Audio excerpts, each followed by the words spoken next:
Waalaikumsalam warahmatullahi wabarakatuh.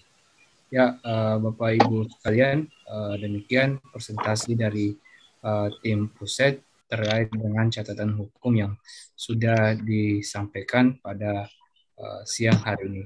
Untuk peserta diskusi bisa langsung berdiskusi dengan pemateri dengan menggunakan fitur raise hand atau menggunakan kolom chat, menuliskan pertanyaannya atau saya bertanya.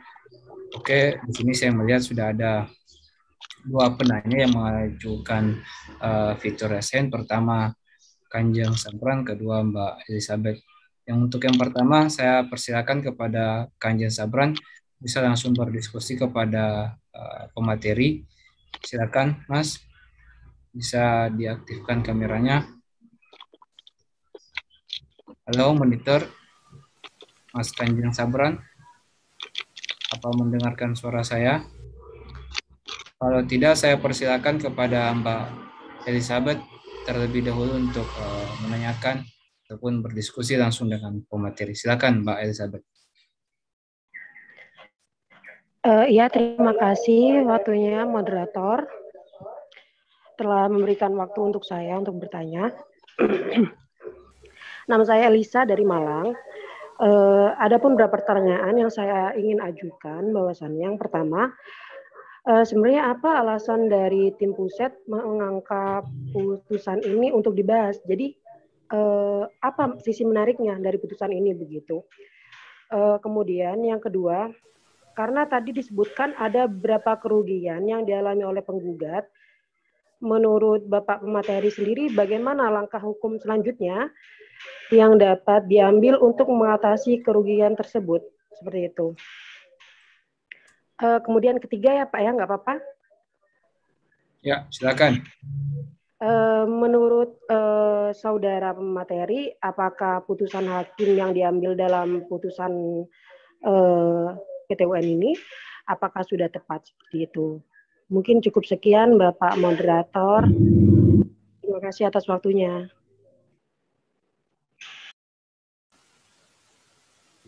Baik, terima kasih Mbak Elizabeth. Tadi Mas Kanjeng Sapran mengonfirmasi bahwa masih bermasalah dengan audionya.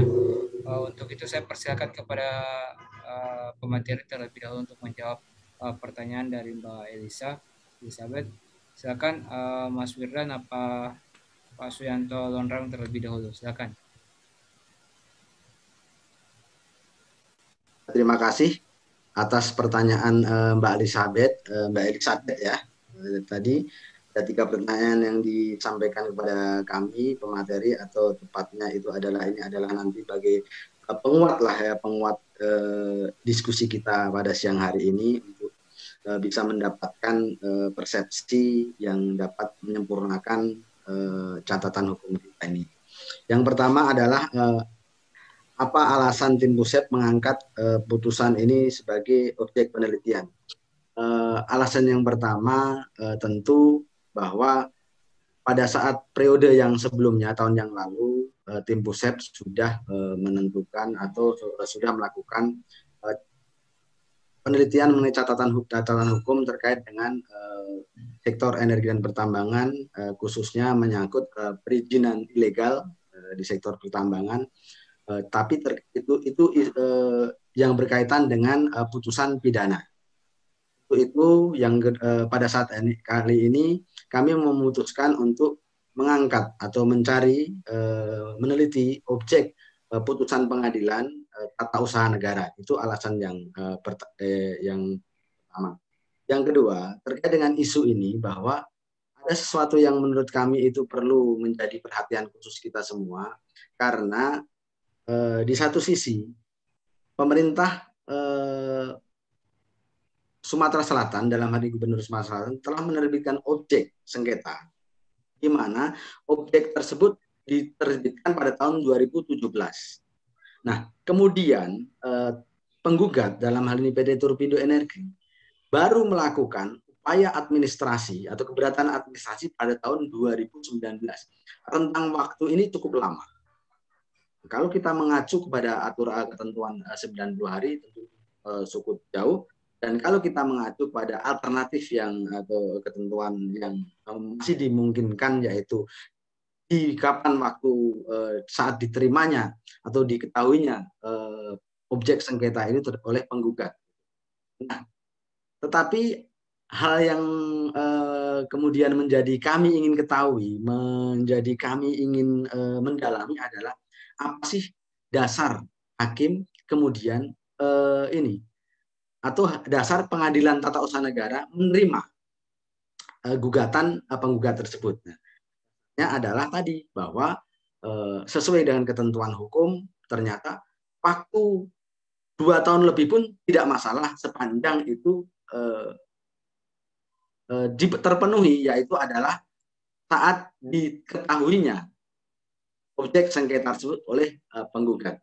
Artinya di sini menjadi pengetahuan kita bersama terkait dengan hal yang menurut saya cukup unik, bahwasanya dimungkinkan waktu berapa lama pun bagi pihak yang dikenai oleh putusan tata usaha negara untuk melakukan upaya keberatan dan melakukan upaya hukum tanpa dia risau atau tanpa dia khawatir akan kehilangan waktu gugatnya atau hak gugatnya, yaitu 90 hari atau ada batasan waktu limitasi tertentu. Artinya tidak ada limitasi tersebut. Yang jadi limitasi adalah kapan diketahuinya objek sengketa tersebut oleh penggugat. Itu yang menurut saya menarik dan kami sudah mendapatkan ini jawabannya. Harapan kami nanti dapat mendapat lagi tambahan-tambahan dari rekan-rekan peserta diskusi pada siang hari ini. Kemudian terkait dengan pertanyaan kedua, kerugian penggugat, langkah apa yang harus dilakukan? Terkait dengan hal ini, di dalam putusan tadi, Pengadilan Tata Usaha Negara yang disampaikan oleh rekan Wildan hanya memutuskan bahwa terkait dengan biaya perkara yang timbul akibat sengketaan ini atau akibat persidangan ini, maka dibebankan kepada tergugat. Nah, hal semacam itu memang sudah selazimnya. Apabila dalam satu perkara, kemudian hakim memutuskan bahwa gugatan penggugat diterima sepenuhnya atau dikabulkan sepenuhnya, maka gugatan biaya perkara yang timbul itu dibebankan kepada tergugat. Tapi masih dimungkinkan jika diterima suatu putusan itu dinyatakan oleh hakim dikabulkan sebagian, masih dimungkinkan bahwa biaya perkara ini dibebankan kepada kedua belah pihak. Nah, terkait dengan ini yang dipertanyakan, apa langkah yang bisa dilakukan? Nah, menurut saya pihak PT Turbindo Energi, jika dia memang bisa membuktikan bahwa dalil-dalil yang dinyatakan ada kerugian nyata, kerugian material yang nyata yang diderita akibat adanya terbitnya putusan ini, menurut saya PT Turbindo Energi bisa melakukan upaya hukum melalui misalnya gugatan perbuatan melawan hukum yang dilakukan oleh penguasa. Nah, lebih mungkin adanya putusan ini bisa memperkuat nanti bahwasanya benar bahwa dalam hal ini pemerintah atau penguasa telah salah, terbukti adanya putusan yang menyatakan bahwa putusan terbitnya objek sengketa tersebut tidak berdasar pada hukum dan asas-asas umum pemerintahan yang baik. Itu menurut saya alternatif langkah yang bisa dilakukan untuk memulihkan kerugian yang diderita oleh PT Turbindo Energi. Tapi mungkin nanti ada masukan dari teman-teman atau ada sanggahan dari rekan-rekan semuanya, silakan biar berkembang nanti ini supaya kami juga bisa lebih memantapkan hasil akhir nantinya catatan hukum daripada PT Puset. Kemudian yang ketiga, apakah putusan tersebut sudah tepat? Nah, sejauh kami melihat putusan ini, kalau menyangkut mengenai penerapan asas ini, dikabulkannya gugatan penggugat, bahwasanya apa yang dilakukan penggugat itu tetap masih dalam tenggang waktu, itu menurut saya sudah tepat karena jelas tadi bahwa penggugat baru mengetahui adanya objek sengketa tersebut, dan setelah mengetahui itu penggugat melakukan upaya keberatan administratif. Itu dikabulkan, menurut saya sudah tepat. Kemudian terkait dengan tidak ada, misalnya tadi disinggungnya bahwasannya kerugian ya, kerugian yang diderita oleh pihak penggugat, dan atau adanya kekurangan administrasi oleh pihak penggugat, menurut saya itu bisa itu tidak dapat diabaikan oleh hakim, karena sebenarnya dua belah pihak punya dasar. Pemerintah Provinsi Sumatera Selatan memiliki dasar untuk menerbitkan objek sengketa, yaitu karena penggugat dinilai telah lalai melaksanakan kewajibannya dalam memenuhi kewajiban kepada pemerintah daerah maupun kepada negara. Dalam hal ini adalah memberikan iuran wajib kepada negara. Nah, namun demikian, satu hal lagi tadi yang juga perlu kita cermati dan menjadi dasar acuan analisis kita, apakah dengan penerbitan objek sengketa tersebut, jika ternyata objek sengketa tersebut tidak memenuhi asas-asas umum pemerintahan yang baik, harus dikabulkan oleh hakim. Nah, menurut saya itu yang menurut saya perlu kita menjadi nanti cermati bersama terkait dengan dua hal ini. Satu sisi ada kewenangan dari pemerintah Sumatera Selatan, di sisi lain pemerintah Sumatera Selatan dalam menerbitkan, dalam menggunakan kewenangannya itu dipandang telah mengabaikan prinsip-prinsip tata kelola pemerintahan yang baik. Di dalam hal ini nanti kita akan akan eksplorasi bersama terkait apakah putusan ini sudah tepat atau putusan ini tidak tepat. Seperti itu yang dapat saya jelaskan. Nanti mungkin rekan Wildan akan bisa menambahkan. Rekan dengan Wildan, terima kasih. Ya, baik, terima kasih.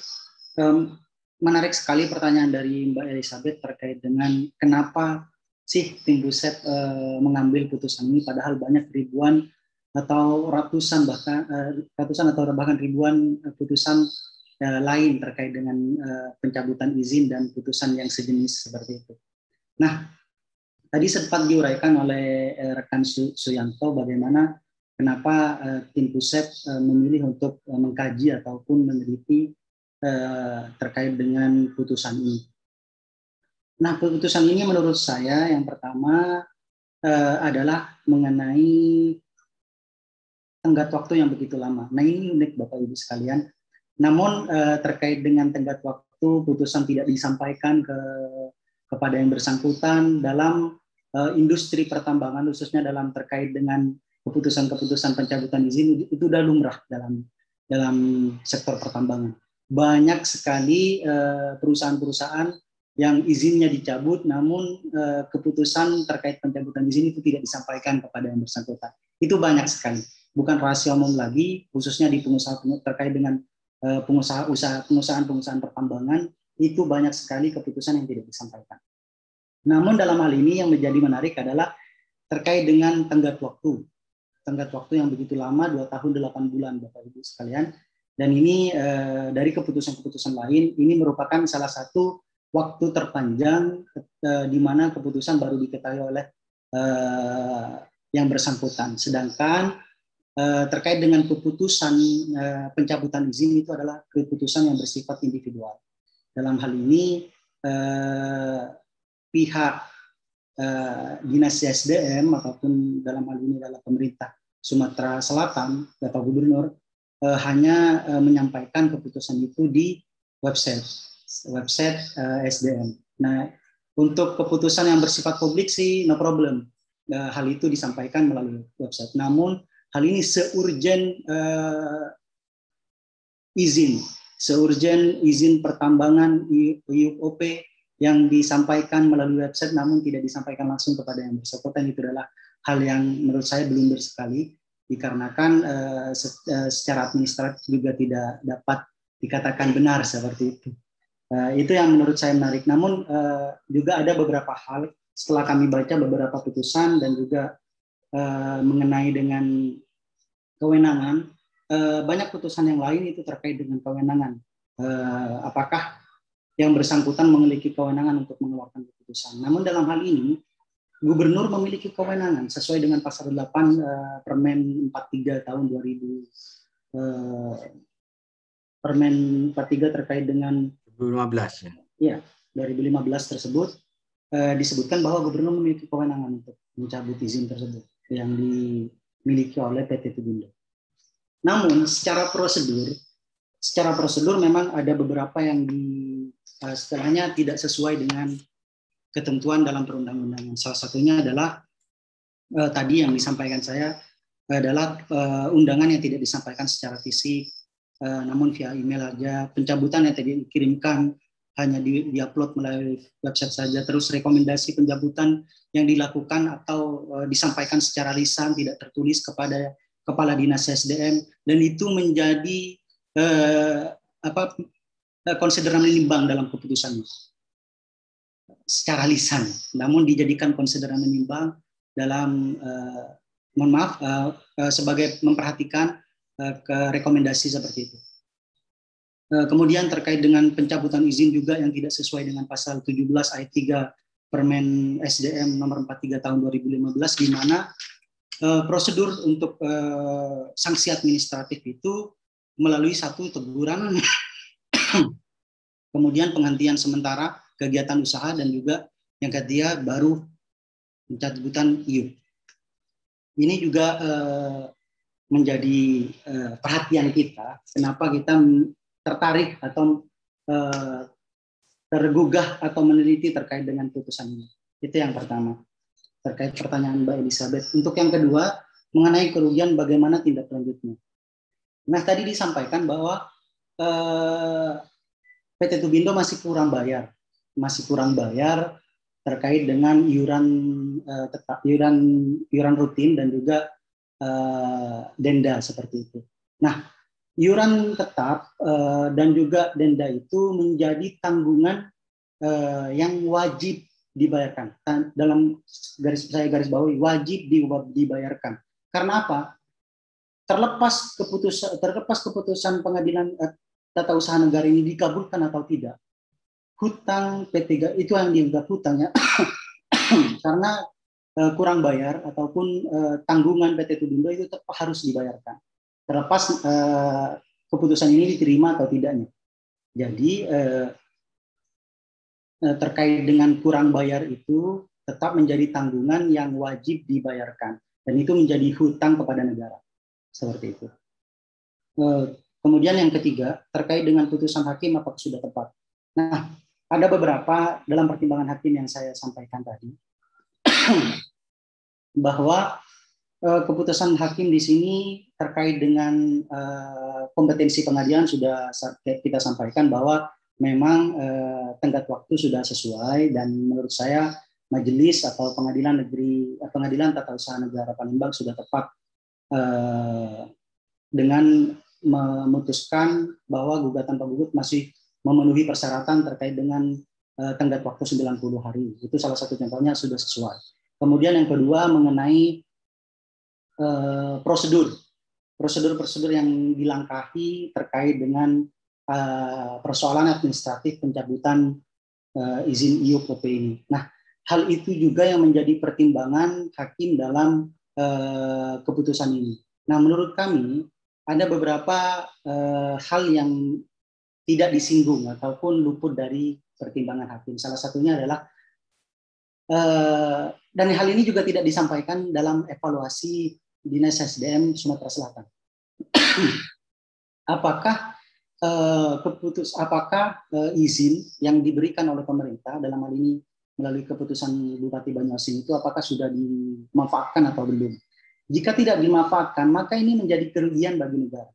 Karena apa? Izin yang sudah diberikan kepada PT Tubindo sejak tahun 2013 itu tidak dimanfaatkan, maka ini berkaitan dengan RKAB juga. RKAB tiap tahun harus ada, laporannya juga harus ada, dan seberapa besar pencapaian dari RKAB tersebut. Target dari RKAB itu dijalankan berapa, seberapa sukses, ataupun berapa sih target dari RKAB. PT Tupindo itu sama sekali tidak disinggung dalam keputusan ini. Nah, itu sebenarnya menjadi titik tekan daripada keputusan ini menurut saya. Untuk prosedural pencabutan izin, menurut kami tim peneliti pusat sudah sesuai majelis hakim dalam memutus perkara ini. Khususnya yang paling yang paling lucu ataupun yang paling menarik perhatian adalah terkait dengan tenggat waktu tadi yang 90 hari, walaupun keputusan sudah terbit dari 2 tahun 8 bulan yang lalu. Itu mungkin dari pertanyaan Mbak Elizabeth, tambahan dari saya. Terima kasih. Saya kembalikan kepada moderator. Baik, terima kasih atas jawaban dari Pak Suyanto dan Mas Wirdan Muhammad. Pikir pertanyaan dari Mbak Elizabeth bisa tercerahkan dari jawaban dari kedua pemateri. Selanjutnya saya beri kesempatan ada Mas Kanjeng Sabran yang tadi konfirmasi sudah bagus katanya mic-nya. Silakan Mas Kanjeng Sabran. Tadi juga ada Mbak Tri Margareta ini sudah tadi mengajukan raise hand. Silakan untuk bisa berdiskusi langsung dengan pemateri. Untuk yang pertama, Mas Kanjeng Sabran terlebih dahulu. Silakan Mas Kanjeng. Bisa langsung berdiskusi. Halo, apakah Mas Kanjeng Sabran mendengarkan suara saya?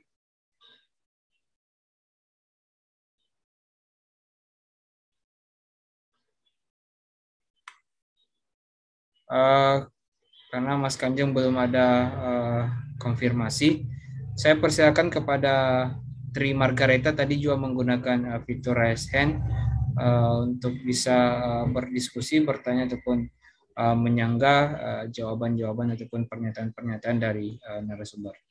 Silahkan Tri Margareta. Siang Mas.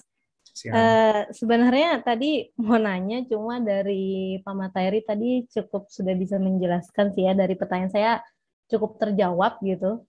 Karena tadinya saya mau nanya kan apakah gugatan ini diterima oleh hakim gitu, pertimbangannya hanya berdasarkan tidak mempertimbangkan apakah keputusan ini sudah tepat atau tidak gitu. Jadi materi dari objek sengketanya sendiri gitu. Apakah hanya karena melanggar AUPB, yaitu asas kecermatan dan keterbukaan gitu. Tapi kan tadi udah dijawab sama Mas Wirdan ya, bahwa ternyata rekomendasi evaluasi tidak disampaikan ke SDM dan hanya info lisan yang menjadi pertimbangan dalam konsideran keputusan pencabutan tersebut gitu. Tadi jadi makanya tadi agak keluar saya turunkan ini saya bertanya maka saya menyimak dari Mas Wirdan jawabannya cukup menjawab pertanyaan saya. Cuma tadi sempat saya mikir apakah terkait betul tuh saya setuju dengan yang terlewat oleh pertimbangan hakim. Bagaimana mengenai karena setahu saya setiap tahun itu kan ada RKAB gitu kan, masakah dalam 2 tahun itu ini perusahaan tidak ini sama sekali gitu loh dengan izin-izinnya mereka gitu kan. Pasti kan ada yang terupdate dari izin perusahaan ya gitu. Itu yang memang saya setuju banget itu tidak cukup terlewat dari hakim gitu. Yang kedua tadi juga terkait bagaimana iuran atau kewajiban dari PT Turbina itu sendiri, apakah ini bukankah ini masuknya merugikan negara? Itu tadi pertanyaan saya. Cuma tadi dijawab juga sama Mas Wirdan kalau itu tetap menjadi utangnya dari PT Turbina itu sendiri gitu. Namun apakah dari, mungkin pertanyaan saya begini, dari pihak pemerintah sendiri gitu, memang ini kan artinya SK pencabutannya dicabut gitu. Namun bagaimana terkait kerugian negara selama 2 tahun itu kan kemungkinan besar ini si PT Turbina ini melaksanakan kegiatan usahanya gitu. apakah ini tidak dinilai illegal mining atau apa gitu. Kira-kira kalau ini bisa ini gitu Mas. Saya sekian dari saya itu aja. Terima kasih. Baik, terima kasih Mbak Tri Margareta. Monitor, Pak Moderator. Ya. Oh ya, silakan Mas Kanjeng Sabran untuk memberikan pertanyaan ataupun berdiskusi dengan narasumber. Baik, terima kasih. Mohon maaf tadi agak masalah di audio, Pak Moderator. Assalamualaikum warahmatullahi wabarakatuh. Sangat menarik tadi yang disampaikan oleh Bapak pemateri, Pak Wirdan dan juga Pak Suyanto. Jadi ini sangat luar biasa karena ketika kita menganalisis sebuah putusan berarti kita sudah belajar case langsung gitu. Jadi kita belajar case-nya gitu. Ini terkait dengan pencabutan izin. Pertanyaan saya adalah yang satu terkait dengan ini kan berdasarkan putusan hakim gugatan diterima, artinya hakim meminta atau memerintahkan kepada tergugat untuk mencabut keputusan objek sengketa terkait dengan pencabutan izinnya. Nah, bagaimana kalau misalkan tergugat tidak melaksanakan perintah atau putusan pengadilan? Karena ini banyak case putusan pengadilan yang penggugat hanya menang di atas kertas. Nah, pada saat proses eksekusi tidak juga dilaksanakan oleh pihak yang kalah. Nah, bagaimana kalau misalkan nanti tergugat tidak melaksanakan putusan tersebut? Artinya tidak mencabut SK pencabutan izin IUP-nya. Langkah hukum apa yang perlu dilakukan oleh penggugat gitu? Itu yang pertama. Terus yang kedua terkait, kalau saya tadi memperhatikan atau menyimak daripada kronologis, sebenarnya salah satu penyebab kenapa objek sengketa ini diterbitkan oleh gubernur adalah karena penggugat atau dalam hal ini PT Turbindo tidak menghadiri rapat evaluasi. Kalau nggak salah nanti mohon dikoreksi Bapak materi. Nah, karena merasa tidak ada undangan dan ternyata undangannya disampaikan by email. Nah, menurut Bapak materi, apakah korespondensi by email ini cukup atau kurang gitu kan? Nah, bagaimana di dalam putusan tersebut? Apakah korespondensi ini diulas oleh hakim atau bagaimana? Kan sekarang ini sudah zaman elektronik ini.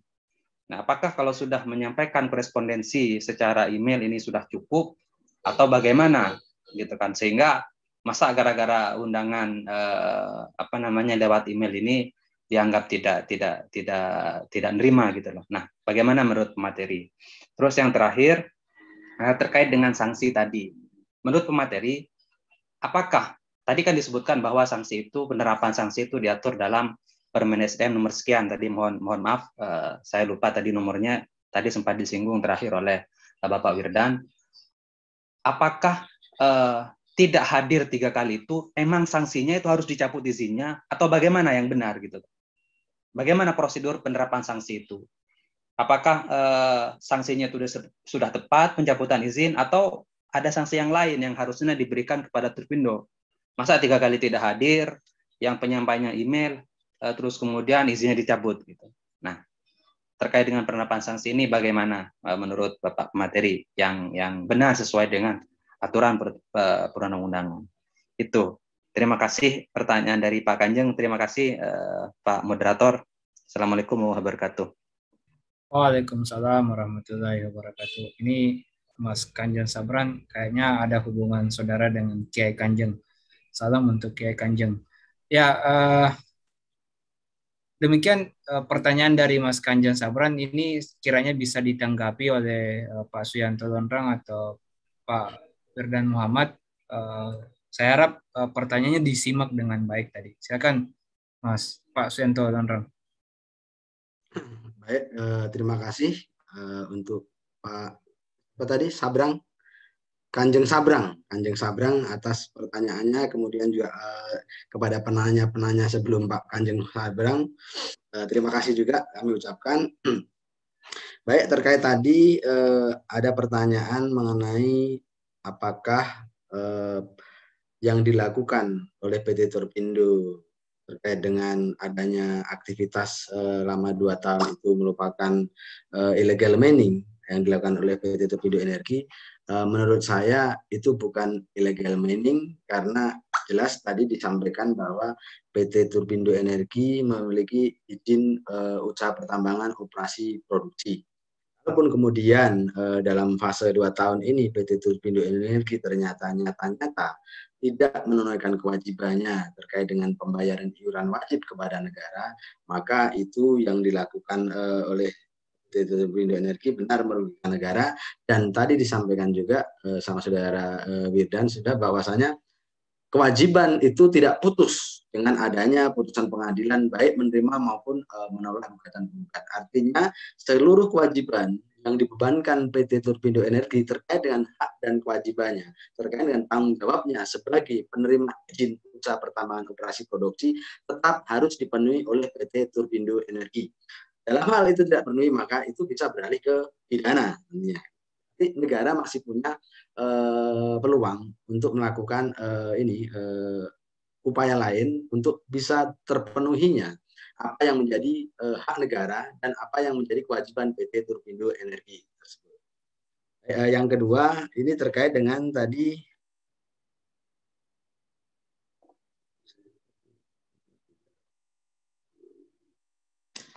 apakah ini ya,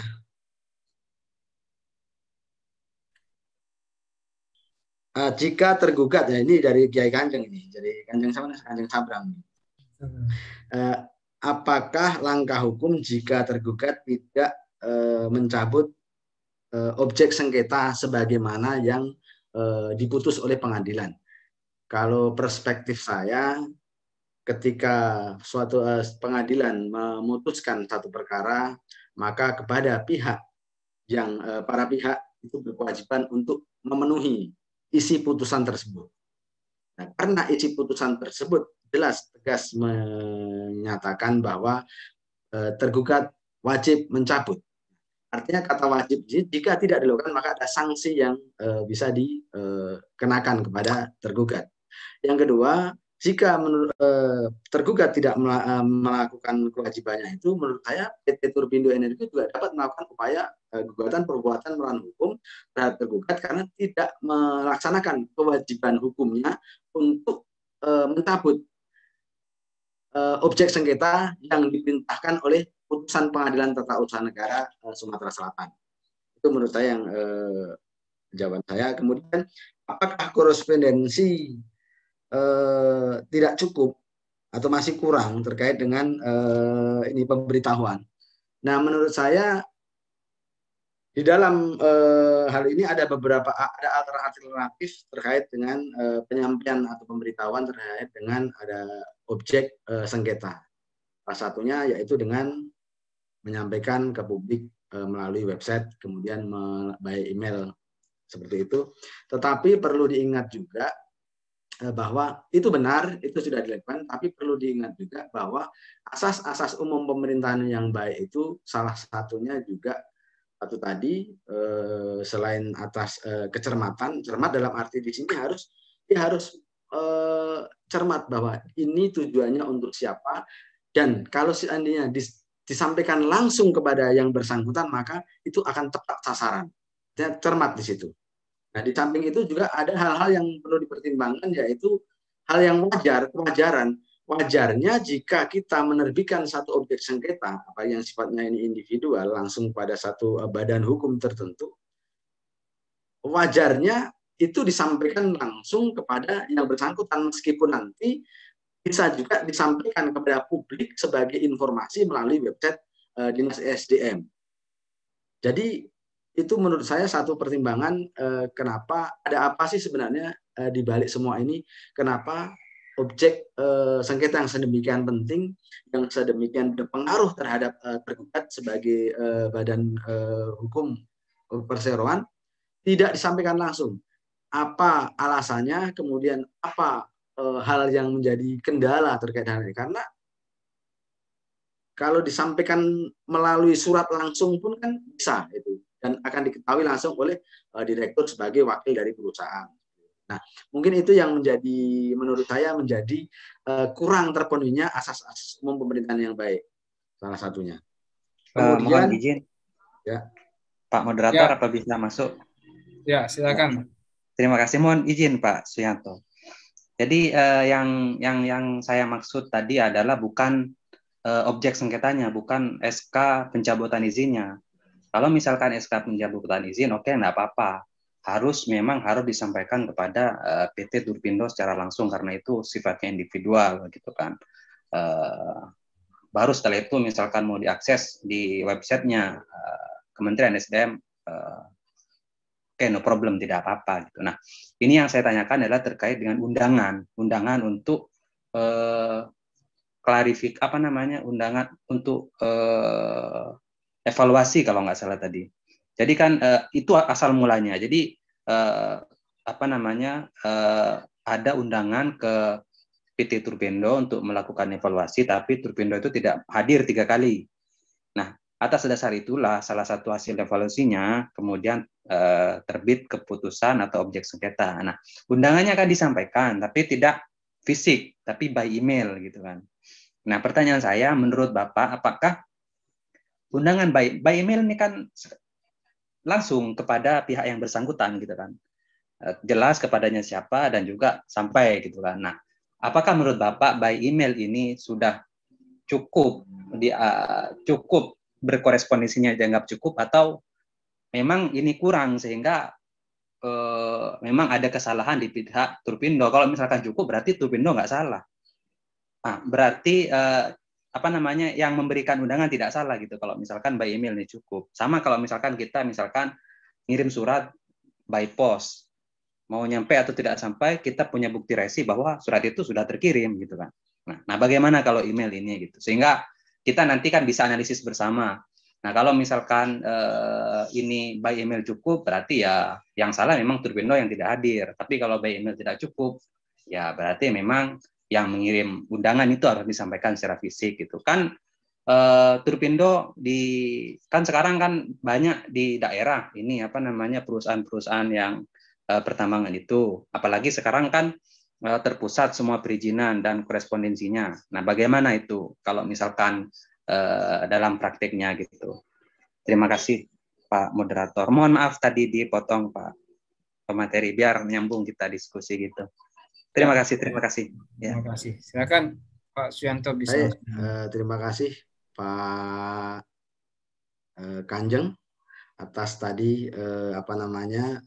coba meluruskan dari yang ditanyakan terkait dengan apakah tidak cukup pemberitahuan undangan evaluasi melalui email. Sebenarnya ini terkait dengan hal ini, sebenarnya ini masuk sebenarnya pada satu materi ya. Kalau misalnya di dalam saya sendiri berpandangan, apabila satu pemberitahuan itu disampaikan itu kan ada bermacam-macam ini ya, alternatif, bisa juga by email, kemudian by surat, kemudian juga by secara langsung. Hanya saja terkait dengan untuk menyatakan atau terpenuhi atau tidaknya syarat sebagai satu undangan yang harus diterima atau ini dipastikan diketahui, itu menurut saya memang harus ada kejelasan. Kejelasannya itu begini. Apabila undangan by email ini ternyata sudah disampaikan dan dalam prosesnya di persidangan itu dapat mereka saling membuktikan di dalam pembuktian bahwasanya email ini sudah dibaca oleh si penggugat, itu bisa dibuktikan misalnya melalui entah dideteksi lah, kemudian dilakukan pendalaman secara elektronik gitu. Menurut saya itu bisa jadi pertimbangan ya oleh majelis hakim. Tapi faktanya di dalam putusan ini majelis hakim menyatakan bahwa yang dilakukan, rangkaian yang dilakukan oleh tergugat ini tidak sesuai dan bertentangan dengan asas-asas umum pemerintahan yang baik. Artinya objektif kita melihat pada putusan tersebut bahwa pertimbangan majelis seperti itu. Kita nggak tahu di dalam pendalamannya itu apakah mereka membuktikan bahwa saya tidak merasa menerima undangan, kata si misalnya ya PT Turbindo Energi, karena undangan tidak pernah saya terima dan saya nggak mendapat pemberitahuan. Misalnya mereka kan pasti saling punya kontak informasi kepada saudara direktur PT Turbindo Energi bahwa telah saya kirimkan by email undangan untuk rapat evaluasi tertanggal sekian, misalnya, itu bisa menjadi informasi yang kemudian ditindaklanjuti oleh PT Turbindo Energi dengan mengakses email yang dikirimkan. Nah, saya nggak tahu seperti apa di dalamannya, tapi yang jelas di sini bahwa hakim di dalam putusannya menyatakan bahwa yang dilakukan oleh tergugat telah menyalahi ketentuan aturan tata kelola pemerintahan yang baik. Menurut saya prinsipnya kita di situ dalam menganalisa putusan ini. Nah, kemudian apakah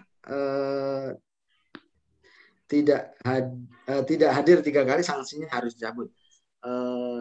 Lazim bukan saja ketentuan di dalam aturan apabila penggugat atau perusahaan itu kemudian diberikan informasi, tapi ini terkait dengan terkait dengan adanya kewajiban yang harus dipenuhi. Beberapa kasus yang pernah kita pelajari juga, apabila ada perusahaan itu misalnya melakukan penunggakan pajak, kemudian perusahaan itu melakukan tidak melakukan pembayaran terhadap pemasukan negara bukan pajak gitu, PNBP gitu, dia akan dilakukan teguran secara tertulis sampai dengan memang 3 kali batasnya, baru nanti bisa dikenakan sanksi pencabutan izin usahanya tersebut. Itu yang lazim dilakukan, yang lazim terjadi di dalam praktek ketatanegaraan, dalam praktek administrasi antara hubungan hukum antara perusahaan dengan badan administrasi pemerintahan. Seperti itu. Terima kasih. Mungkin nanti Mas Firdan akan menambahkan. Silakan. Ya, silakan Mas Firdan untuk menambahkan. Baik, Mas Akmal. Terima kasih. Pertama, terima kasih atas pertanyaan dari Dimas Kanjeng. Oh, maksud saya Kanjeng Sabrang. Saya rasa kita kedatangan Dimas Kanjeng yang luar biasa itu. Baik, terima kasih juga pertanyaannya dari Mbak Tri. Pertama-tama saya akan menanggapi dulu pertanyaan atau tanggapan dari Mbak Tri terkait dengan SK dicabut tapi usaha tetap berjalan, apakah itu illegal mining seperti itu? Secara normatif saya jawab iya, secara normatif. Namun dalam hal ini rezimnya berbeda karena ini merupakan keputusan dari gubernur yang menyatakan mencabut izin. Beda apabila kita menggunakan bahwa setiap orang mengetahui hukum, seperti itu. Beda karena rezimnya dalam hal ini adalah keputusan yang dibuat oleh pemerintah terhadap badan atau seseorang, seperti itu. Namun dalam hal ini perlu ditegaskan juga terkait dengan keberadaan keputusan itu. Selama 2 tahun tersebut PT Turbindo tidak mengetahui adanya pencabutan izinnya. Jadi secara prinsip menurut peraturan perundang-undangan dalam hal ini adalah Undang-Undang PTUN yang sebagaimana saya sebutkan tadi, bahwa diketahuinya baru tanggal 25 November 2019. Jadi keputusan tersebut dianggap baru diterima tanggal 25 November 2017. Walaupun sejatinya keputusan itu terbit pada tanggal 10 Maret 2017. Oleh karena itu, secara normal, kalau kita berbicara secara normatif, ya itu illegal mining. Namun dalam hal ini PT Turbindo juga tidak bisa dikatakan bersalah melakukan illegal mining karena tidak mengetahui tersebut juga menjadi pertimbangan dalam hal keputusan apakah PT Turbindo melanggar aturan terkait dengan illegal mining. Namun yang menjadi perhatian juga, apakah selama 2 tahun dalam pencabutan izin itu PT Tubindo melakukan operasi atau melakukan penambangan.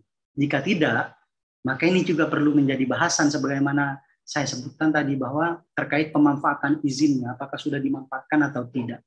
Itu menjadi bahasan yang menarik sebenarnya apabila majelis hakim memasukkan dalam pertimbangannya. Kemudian terkait dengan pertanyaan Kang Mas, terkait dengan pertanyaan Kanjeng Sabrang, salam hormat Mas Kanjeng Sabrang, saya kenal betul beliau, merupakan orang hebat yang kebetulan juga pernah satu puasa dengan kami, saya maksudnya di beberapa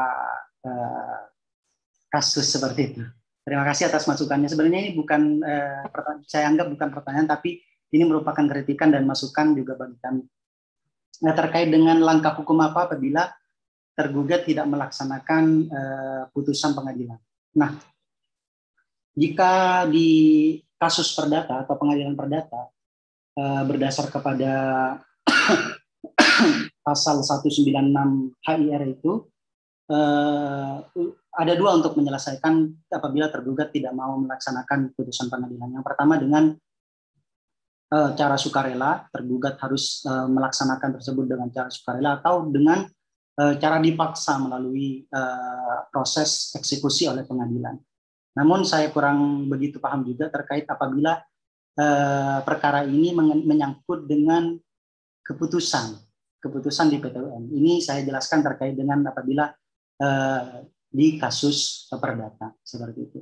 Bahkan dalam bukunya Yahya Harahap itu menjelaskan terkait dengan menjalankan keputusan pengadilan telah berkekuatan hukum tetap, baru merupakan pilihan hukum apabila tergugat tidak mau menjalankan atau memenuhi isi putusan secara sukarela. Apabila secara sukarela tidak mau, maka pengadilan berhak untuk melakukan eksekusi secara paksa seperti itu. Namun ada putusan yang menarik juga di sini kalau kita melihat berita, melihat kasus banyak yang terjadi beberapa tahun yang lalu. Contohnya, salah satu tergugat tidak mau melaksanakan keputusan pengadilan adalah kasus Pak Fahri Hamzah. Pernah dengar, mungkin bapak-bapak ibu sekalian pernah mendengar, waktu Pak Fahri Hamzah masih menjabat sebagai wakil ketua DPR waktu itu, beliau memenangkan gugatan PMH, perbuatan melakukan hukum, atas dipecatnya beliau dari partai PKS waktu itu. Dari tingkatan pertama sampai tingkatan kasasi beliau menang, dan diwajibkan membayar sekian miliar lah pokoknya ke Pak Fahri. Namun dalam hal ini tergugat partai PKS tidak melaksanakan putusan pengadilan yang telah disampaikan. Nah, proses khususnya apabila harta benda ya, proses di harta benda itu amat susah dan rumit sekali karena harus memastikan terlebih dahulu apakah harta benda tersebut atau miliknya orang itu atau bukan. Dalam hal ini, dalam kasus Pak Fahri, apakah miliknya PKS atau bukan, atau miliknya anggotanya gitu. Nah, dalam hal ini juga jika dipersandingkan dengan keputusan tersebut mengenai eksekusinya, saya belum membaca lebih lanjut terkait apabila di pengadilan tata usaha negara atau sengketa tata usaha negara. Nanti mungkin akan dijawab lebih lanjut di diskusi-diskusi selanjutnya atau bisa langsung dengan kami. Nanti akan kita bikinkan konten YouTube-nya agar teman-teman dapat juga melihat atau memberikan masukan kami melalui via media sosial, khususnya YouTube. Kita harus dimanfaatkan dan teman-teman bisa melakukan tanya jawab juga di website kami seperti itu. Kemudian yang selanjutnya terkait dengan korespondensi email, apakah sudah cukup, dan juga apakah 3 kali tidak hadir itu rekomendasi dicabut izin seperti itu.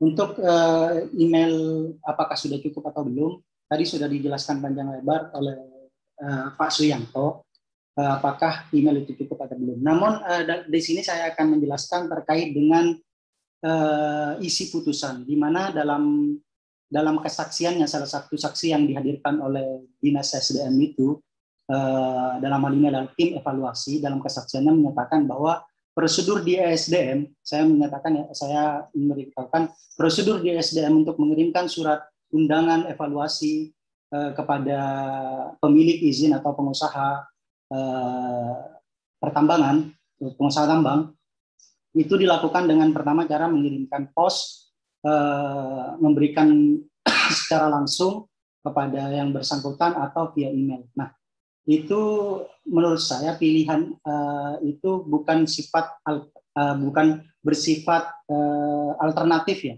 Namun saya beranggapan bahwa hal itu merupakan sifat yang harus dilaksanakan terlebih dahulu. Dalam arti pilihan-pilihan tersebut adalah pilihan yang harus dilaksanakan pertama kali adalah mengirimkan undangan tersebut secara fisik kepada yang bersangkutan, itu yang didahulukan. Kemudian untuk pengiriman email itu harus dikonfirmasi juga kepada yang bersangkutan agar kedepannya bisa menghadiri hal tersebut. Ini berkaitan dengan pertanyaan yang ketiga dari Kanjeng Sabrang, di mana apakah tidak hadir 3 kali harus dicabut izinnya. Sesuai dengan ketentuan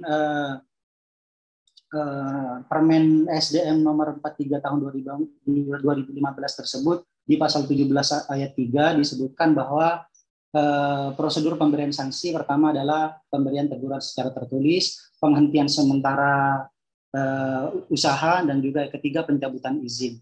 Nah, tahapan-tahapan di sini seharusnya disesuaikan dengan bobot kesalahan, bobot pelanggaran yang dilakukan oleh pemilik izin. Dalam hal ini, terkait dengan ketidakhadiran evaluasi tersebut, sebenarnya PT Tubendo pada bulan Desember hadir. Namun, dikarenakan ada kekurangan dokumen, maka perwakilan dari PT Tubendo tidak menandatangani berita acara. Karena waktu itu setiap pengusaha yang sudah dilakukan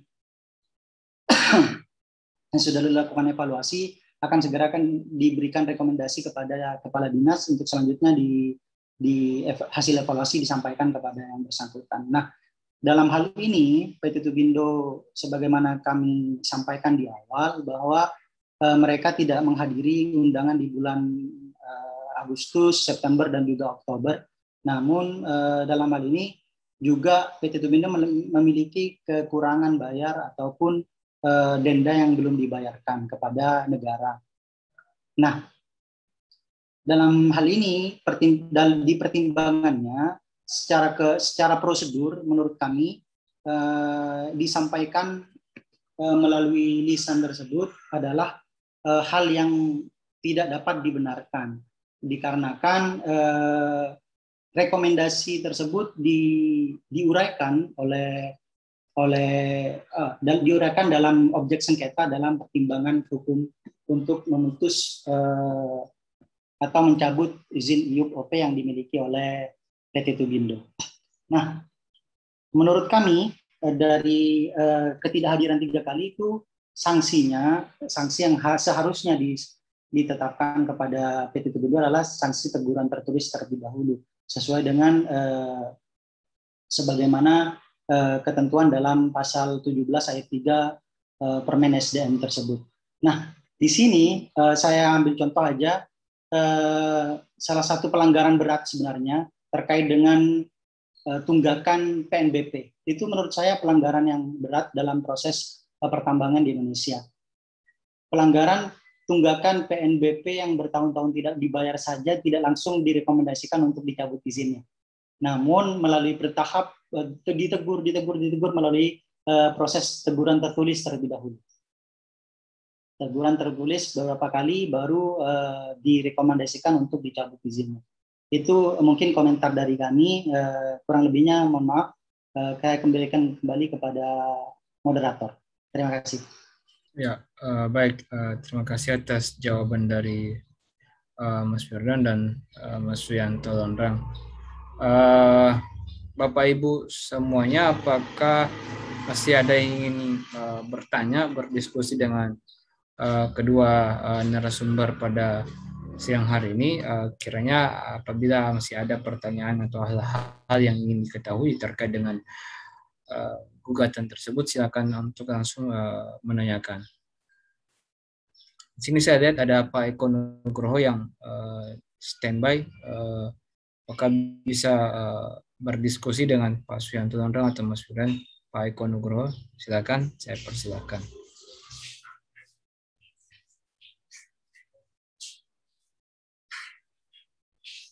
Ya, sepertinya Pak Eko Nugroho masih ada kegiatan lain. Ya, silakan Bapak Ibu, apa masih ada yang ingin bertanya, ditanyakan terkait dengan kasus ataupun hal-hal yang belum diketahui terkait dengan kasus tersebut. Misalnya begini, kedua narasumber tadi menjelaskan terkait dengan mengapa sih sebenarnya pemerintah daerah, dalam hal ini gubernur, mencabut izin dari kegiatan PT Turpindo tersebut. Bisa jadi kan karena alasan tadi bahwa PT Turpindo tidak melakukan kewajibannya kepada negara, kepada pemerintah setempat, sehingga hal itu dicabut. Namun dari pihak pengadilan ternyata dalam gugatan tersebut mengabulkan gugatan dari PT Turpindo. Itu artinya Itu artinya bahwa hak-hak yang perlu atau hak-hak yang dimiliki oleh pemerintah, dalam hal ini negara, itu tidak dipenuhi kewajiban dari PT Turpindo, sehingga kita melihat ada PT Turpindo tidak melakukan pembayaran misalnya pajak ataupun hal-hal yang terkait dengan yang digugat. Itu menjadi pertanyaan. Atau misalnya terkait dengan apakah pemerintah daerah setempat tidak mengajukan banding terhadap gugatan tersebut. Itu juga mungkin bisa dijawab oleh narasumber.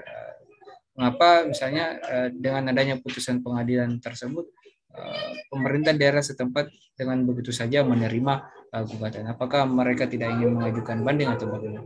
Itu bisa melengkapi diskusi-diskusi kita pada siang hari ini. Silakan Bapak Ibu. Ini ada pertanyaan dari Eko Nugroho di kolom chat. Saya coba bacakan dan bisa disimak baik-baik oleh teman-teman. Menyambung pertanyaan Saudara Kanjeng Sabran terkait mekanisme pemaksa kepada pejabat TUN dan tidak segera melaksanakan putusan secara sukarela. Jika kita perhatikan Undang-Undang Pengadilan Tata Usaha Negara pasal 116 ayat 5, intinya melalui pengumuman di media dan dalam pasal 6-nya dengan mengirimkan keputusan tata usaha negara ke atasannya, yaitu Presiden. Apakah ini dimungkinkan dan bagaimana efektivitas kedua mekanisme tersebut? Silakan Bapak pemateri bisa menanggapi pertanyaan-pertanyaan tersebut. Baik, terima kasih atas pertanyaannya Bapak Eko Nugroho. Terkait apa yang disampaikan oleh Pak Eko tadi, memang salah satu juga mekanisme penyelesaian atau mekanisme upaya paksa yang bisa dilakukan terkait dengan apabila tergugat tidak melaksanakan kewajibannya. Memang dalam hal ini ada dua hal, antara dasolen yang seharusnya, yang semestinya, dengan dasen yang dalam prakteknya. Nah, seringkali memang ketentuan mengatakan demikian, tetapi dalam prakteknya nanti tidak bisa tereksekusi atau tidak bisa dilaksanakan seperti itu. Jadi betul, hal semacam ini kalau menurut kami, kalau kami misalnya harus memberikan rekomendasi, ini bagian dari rekomendasi supaya dilakukan oleh PT Turpindo Energi apabila nanti ternyata tergugat itu tidak melaksanakan apa yang menjadi putusan pengadilan. Tapi dalam hal itu ternyata tidak juga bisa efektif dijalankan atau ada kendala lain, menurut saya alternatif lain yaitu melakukan gugatan perbuatan melawan hukum itu bisa juga dilakukan kepada penguasa. Karena dalam hal ini jelas ada kerugian nyata yang diderita oleh PT Turbindo Energi terkait dengan terbitnya putusan tersebut, dan kemudian sudah ada putusan pengadilan yang menyatakan bahwa Turbindo diberikan kewajiban untuk mencabut objek sengketa, dan hal tidak dilaksanakan oleh PT Turbindo Energi, maka jelas bahwa dalam hal itu PT Turbindo Energi telah melakukan perbuatan melawan hukum karena tidak melaksanakan kewajiban hukumnya. Kalau ini ya alternatif kalau seandainya ini kita bisa memberikan rekomendasi itu. Terkait tadi yang saudara moderator sampaikan, apakah apa tadi saudara moderator yang tadi disampaikan oleh saudara moderator tadi, pertanyaan tadi yang pertama tadi? Saya cuma mancing sebenarnya untuk berdiskusi apakah misalnya terkait dengan kewajiban dari PT Turbindo ini dalam hal pelaksanaan kewajibannya kepada pemerintah setempat dalam hal membayarkan pajak ataupun iuran-iuran yang sebagaimana mestinya diatur dalam undang-undang, dan itu tidak dilakukan oleh PT Turbindo. Kemudian terkait dengan alasan bahwa sudah benar misalnya pemerintah setempat dalam hal ini gubernur mencabut izin kegiatan usaha dari perusahaan tersebut karena tidak melakukan kewajibannya. Karena ini menyangkut penguasaan negara terhadap sektor-sektor yang strategis. Sementara di sisi lain, apakah pemerintah setempat dengan begitu saja menerima putusan dari pengadilan, tidak mengajukan banding dan seterusnya? Itu sih sebenarnya. Baik, ya, terkait dengan hal tersebut, memang itu kan dua hal yang dipertentangkan pasti antara penggugat dengan tergugat ya. Artinya di sini yang tadi saya sampaikan bahwa pihak tergugat tentunya dia berkeyakinan bahwa yang dilakukan adalah benar karena ada kewajiban PT Turbindo Energi yang tidak ditunaikan, tidak dijalankan, sehingga kewenangan itu bisa digunakan oleh tergugat. Hal ini adalah menerbitkan objek sengketa. Tapi di satu sisi PT Turbindo Energi berkeyakinan juga bahwa kendati pun dia itu memiliki kewajiban, tetapi penyelenggara negara dalam hal ini adalah pemerintah Provinsi Sumatera Selatan harus tetap menjalankan itu sesuai dengan koridor hukum. Prosedur hukum, karena apa? Kita hidup di dalam sebuah negara hukum. Dan dalam hal ini hakim yang sebagai penengah mempertimbangkan kedua hal tersebut, kedua aspek tersebut, antara hak yang dimiliki oleh pemerintahan Provinsi Sumatera Selatan untuk menerbitkan objek sengketa, dan juga hak yang dimiliki PT Turbindo Energi untuk diperlakukan sama di depan hukum di dalam negara hukum. Nah, ternyata ini kalau saya mencermati ya putusan di pengadilan PT-UN ini, ternyata saya dapat sedikit menyimpulkan mungkin PT-UN lebih dominan mempertimbangkan aspek pemenuhan asas-asas umum pemerintahan yang baik. Artinya kepentingan atau kepentingan kita sebagai negara hukum untuk menjalankan segala sesuatu atau kebijakan sesuai dengan prosedur hukum itu harus dikedepankan dan lebih diutamakan. Seperti itu menurut saya melihat daripada putusan dari Pengadilan Tata Usaha Negara Palembang ini. Terima kasih. Mungkin Mas Firdan mau menambahkan lagi. Ya, silakan Mas Firdan, tadi katanya ingin menambahkan jawaban terkait dengan pertanyaan Mas Eko. Baik, terima kasih moderator. Menyambung sebenarnya pertanyaan dari Bapak Eko Nugroho, menarik sekali bagi kami terkait dengan mekanisme pemaksa kepada pejabat TUN yang tidak melaksanakan putusan secara sukarela. Dalam hal ini, mekanisme memaksa tersebut dalam Undang-Undang PT-UN adalah terkait dengan pengenaan uang paksa dan pengumuman lewat media massa, sesuai dengan pasal 116 ayat 5 Undang-Undang PT-UN yang menyatakan bahwa pejabat yang tidak melaksanakan putusan pengadilan diumumkan kepada media massa cetak setempat oleh panitera sejak tidak terpenuhinya batas waktu 90 hari. Begitu batas waktu lewat, penggugat mengajukan permohonan kepada ketua pengadilan agar penggugat melaksanakan putusan. Nah, di pasal di ayat 6-nya Undang-Undang PTN pasal tersebut, pasal 116 itu menegaskan lebih lanjut terkait Ketua Pengadilan mengajukan ketidakpatuhan ini kepada Presiden sebagai pemegang kekuasaan dan sebagai pemerintah tertinggi, dan kepada DPR yang menjalankan fungsi pengawasan. Dari rumusan pasal tersebut, jelas bahwa Presiden punya kewenangan untuk memaksa pejabat TUN untuk melaksanakan putusan. Sedangkan mekanisme uang paksa tersebut yang terkait dengan pasal 116 adalah dijelaskan dalam pasal 4-nya mengenai hingga kini regulasinya belum jelas terkait dengan penjelasan pasal tersebut. Namun secara efektivitas menurut kami sampai saat ini benar apa yang dikatakan oleh rekan Suyanto mengenai dengan hukum fakta dan juga hukum yang senyatanya harus dilaksanakan. Ya, ini dalam hal ini terjadi pertentangan antara Dasolan dan Desai seperti itu. Secara efektivitas mungkin dalam ketentuannya dimungkinkan bahwa setidaknya masih menjadi pertanyaan apakah uang paksa ini digabung bersama dalam gugatan PTN atau terpisah. Namun dengan demikian sebenarnya sanksi administratif dan pemaksaan itu tidak perlu dilakukan apabila pejabat TUN atau pejabat tata usaha negara itu melaksanakan putusan pengadilan dengan secara sukarela. Seperti itu. Jadi ketentuan dalam pasal 116 ayat 5 dan ayat 6 itu tidak perlu dilakukan apabila memang dalam hal ini pejabat tata usaha negara yang mengeluarkan keputusan melaksanakan keputusan pengadilan secara sukarela. Itu tanggapan dari saya. Kurang lebihnya mohon maklum dan mohon maaf. Saya kembalikan kembali kepada moderator.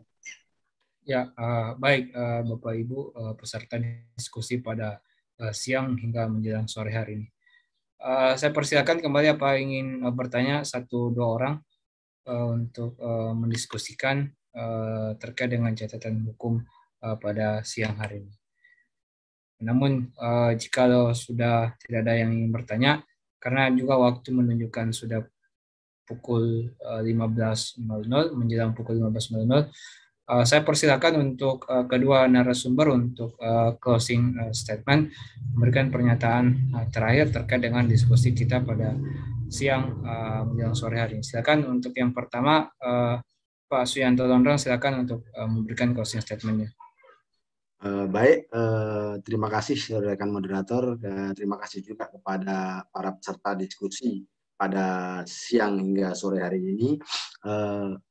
Harapan kami apa yang tadi sudah menjadi komitmen kita bersama, bahwasanya apa yang kita dapatkan dari hasil diskusi akan menjadi penguat penyempurna dari catatan hukum yang kami lakukan dari tim peneliti PUSET. Itu nanti akan kami wujudkan, akan kami tindak lanjuti. Kemudian kami berharap juga pada rekan-rekan semua untuk terus ikut bersama kami dengan tim PUSET dalam kegiatan-kegiatan PUSET yang akan datang. Terima kasih. Assalamualaikum warahmatullahi wabarakatuh.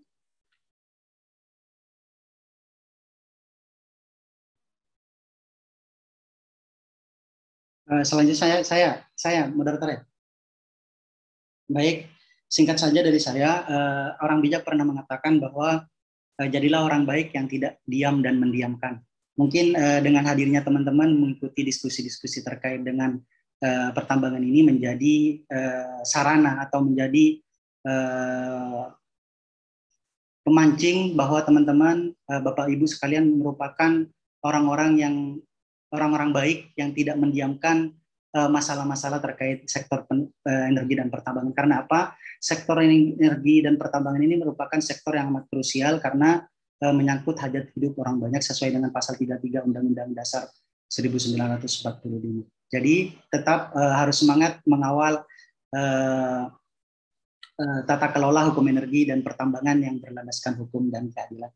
Itu aja dari saya. Terima kasih. Saya kembalikan kepada moderator. Baik, terima kasih kepada kedua narasumber yang hebat pada siang hari ini. Saya ucapkan terima kasih. Saya ucapkan juga terima kasih kepada rekan-rekan peserta diskusi catatan hukum. yang hingga saat ini masih aktif mendengarkan dan berdiskusi bersama. Selanjutnya saya akhiri. Sebelum saya akhiri, saya ucapkan untuk semuanya mohon maaf apabila ada kekurangan dan kesalahan. Saya juga sampaikan supaya kita untuk selalu jaga kesehatan bersama di tengah situasi yang tidak memungkinkan ini. Saya ucapkan terima kasih. Saya akhiri. Billahi taufiq wal hidayah. Assalamualaikum warahmatullahi wabarakatuh.